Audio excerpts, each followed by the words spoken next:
আজ পাপড়ি চাট খেতে ইচ্ছে করেছিল, তাই সোজা চলে গেছিলাম বৈশালী চাট।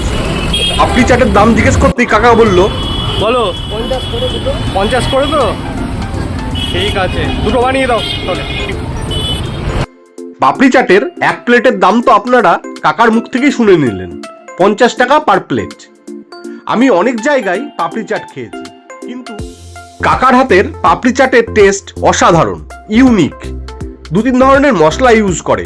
সাধারণত এই মশলাগুলো সব জায়গায় পাওয়া যায় না, কারণ এগুলো হোমমেড মশলা। বৈশালী চাট সেন্টারের অ্যাড্রেস হচ্ছে দমদম রোডে। যে কাউকে জিজ্ঞেস করবেন দমদম ফাঁড়ি কোথায়, সেখানে 4 নম্বর গেট পড়বে। তার পাশে হাজি মিট শপের একদম সামনে এই কাকা চাট বানায়। আরও মজাদার নতুন নতুন ভিডিও দেখতে গেলে আমার চ্যানেলটিকে অবশ্যই সাবস্ক্রাইব করবেন, আর ভিডিওটিকে লাইক করতে ভুলবেন না। ধন্যবাদ। হয়ে গেছে, এবার মুখটাও দেখাও এদিকে।